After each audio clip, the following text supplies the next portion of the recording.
ایک بار پھر programme tax اور عوام میں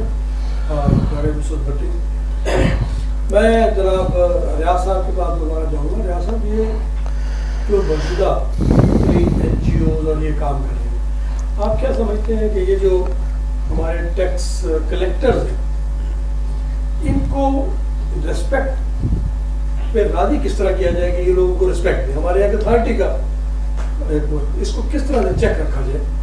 یہ انٹریکشن کم سے کم ہو لوگوں کی. آج کل کیونکہ کمپیوٹرائز دور ہے اور ساری چیزیں انٹرنیشنلی کمپیوٹرائز ہو رہی ہیں اور ہمارا بھی سسٹم کمپیوٹرائز ہے. آپ نے ٹیکس ریٹرن ٹیکس دینے, اس کے باوجود ان کو ٹیکس پے کرنے والوں کو اریسٹ کرنا اور ان پہ خاص طور پہ زیادتی ہونا, زیادتی کی شکایات عام طور پہ, اس پہ آپ کیا سمجھ کر کیونکہ آپ کے خاص طور پہ عدالتی معاملات میں اور اس پہ آپ کے ساتھ ایک چیز ہے. سب سے پہلے تو میں دوبارہ بلانے پہ شکریہ ادا کرتا ہوں آپ کا کہ آپ نے دوبارہ موقع دیا, اور ایک چیز کو کنٹینیو کرنا چاہتا ہوں. ابھی جو ہمارے دوست صاحبان نے, پروفیسر صاحب نے اور حافظ سہیل صاحب نے قوت کا کنسیپٹ دیا اسلامک, اس کے ساتھ ساتھ جہاں تک ایک کنسیپٹ اسلامک کنسیپٹ تو یہ ہے کہ جب حکومت دی جاتی ہے تو وہ ایک آنر ہے اور اللہ کی طرف اسپیشل ہے, اور ادروائز اگر ہم اس کو پازیٹیو لا کی طرف جائیں تو جتنی اسٹیٹس ہوتے ہیں that become on the basis of social contract theory. تو سوشل کنٹریکٹ تھیوری کا بیسک لا, ہاں, تو سوشل کنٹریکٹ میں کیا ہوتا ہے کہ دے آر آل ایگریڈ کہ ان کو پیمنٹ جو دیں گے اور تب جا کے وہ نظام چلے گا. اب اگلی جو ہمارے ہاں سسٹم چل رہا ہے, آپ بھی گئے ہیں ہم بھی گئے ہیں, میں آذربائیجان سے واپس آ رہا تھا تو ایئرپورٹ والوں نے مجھ سے خود پوچھا کہ سر آپ نے کوئی چیز خرید کی ہے تو یہ ریفنڈ لے لیں. دے ور ریڈی. میرے پاس حالانکہ میں نے وہ رسیدیں پھینک دی تھی, اور آپ کے ساتھ بھی کئی دفعہ ایسا ہوا ہوگا کہ جو ہی آپ ایئرپورٹ پہ آتے ہیں وہ کہتے ہیں جی بتائیں کتنے پہ آپ ریفنڈ لینے.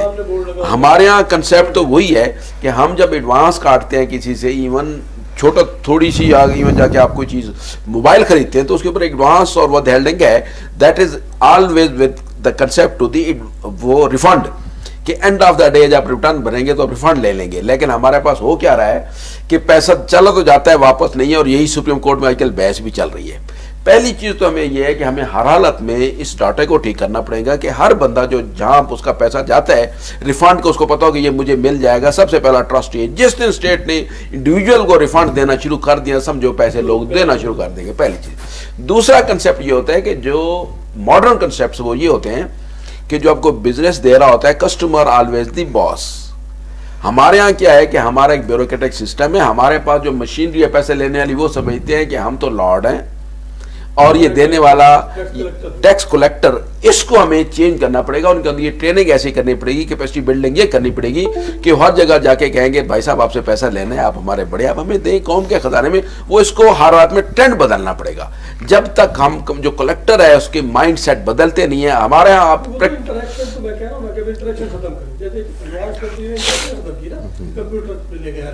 ہمارے یہاں جو کسی چیز کی ضرورت نہیں, بالکل ڈیٹا مینٹین ہے, خود بخود آپ کو پوچھتے ہیں باقاعدہ. اب ہمارے یہاں کیا ہو رہا ہے کہ ہمارے کنسیپٹ چل رہا ہے کہ ہماری جو مشینری کا مائنڈ ہے وہ یہ کہتے ہیں جی زبردستی لینا پڑے گا, خوف رکھنا پڑے گا.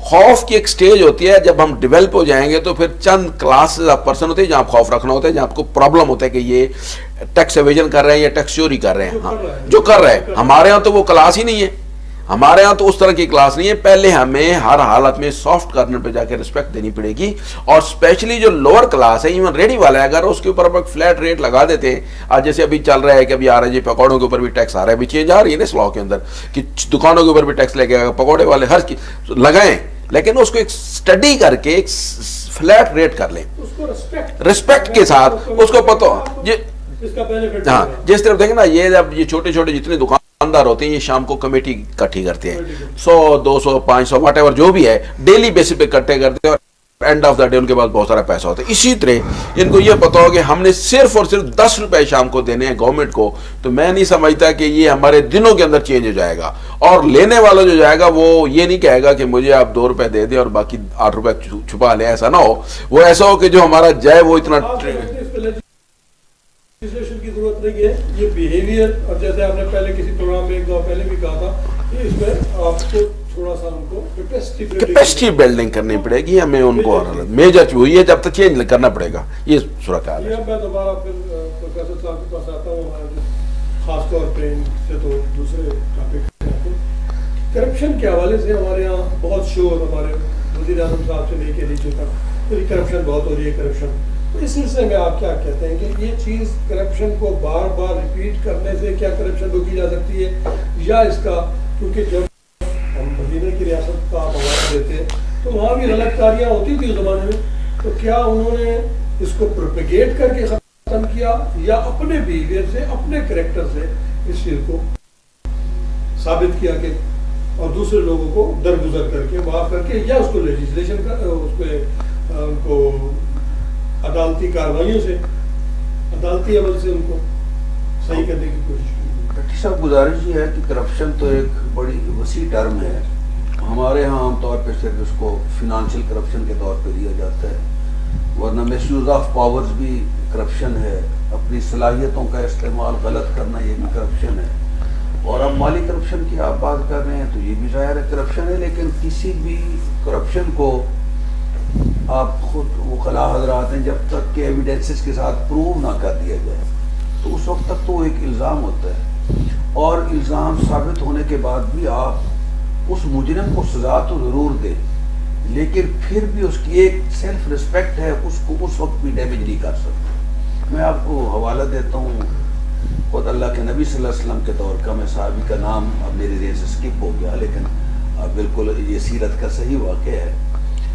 ظاہر ہے آپ کو پتہ ہے کہ اسلام لانے سے پہلے لوگ شراب کے رسیا تھے, تو ایک صحابی اسلام لانے کے بعد بھی 1 دفعہ 2 دفعہ 3 دفعہ وہاں مرات آتا ہے حدیث میں لفظ کے, کئی بار انہوں نے شراب پی اور ان پہ حد جاری ہوئی, ان پہ حد جاری ہوئی. حد جاری ہوئی تو حضور کی موجودگی میں ایک شخص نے کمنٹ کیا کہ روز ذلیل ہوتا ہے, میں الفاظ مفہوم بیان کر رہا ہوں, شرم نہیں آتی اس کو اس طرح نہیں کرنا چاہیے, بار بار اس طرح.